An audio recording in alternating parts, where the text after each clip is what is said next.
I am Taylor Orear. I'm from Austin, Texas originally. I came out, I don't know that I actually had a like, I'm gay moment. It was just kind of like, girl, we know you gay.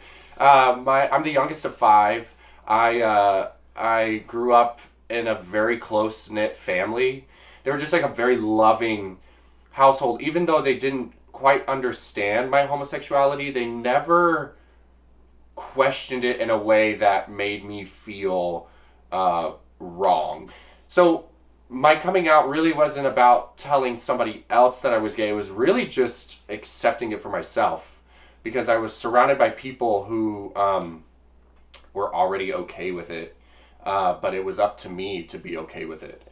When I met a guy, I was doing a show. I was in musical theater, and I met this guy. He played Sky Masterson, and I played Benny Southstreet. So I was like, in Guys and Dolls, I was like the goofy one, and he was like the hot guy.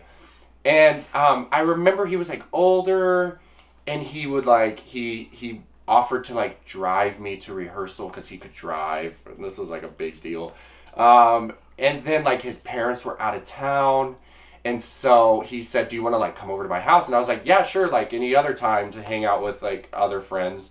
So I went to his house and I remember he like cooked me dinner and anyway, we were going to bed and he was like, okay, you can like sleep in my bed or you can, sleep on the futon out here. And I was like, oh, don't worry about like making up the futon. I'm not going to like trouble you for that.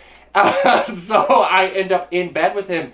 And like there was no like action that like brought us together. It was like this subconscious thing that happened while I was asleep. I remember just waking up when we were face to face. Like it was like, here we are face to face staring into each other's eyes and we're like, oh God, like it was that moment of like, are we gonna cross that line with each other or are we gonna like run the other way?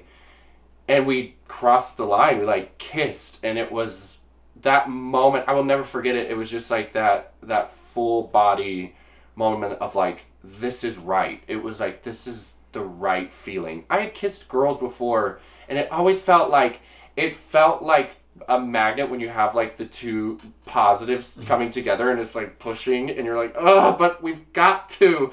And so I did it, but it never felt right. But this was like flipping the magnet around and like it finally stuck and it was like, that's the moment. Like, okay, that's me. So once I found him in my universe, I was able to then become comfortable with myself. You know who you are deep down, and it is a matter of releasing that and just sticking to your truth, living your truth, being your authentic self, being unapologetically queer and allowing yourself to go on the journey.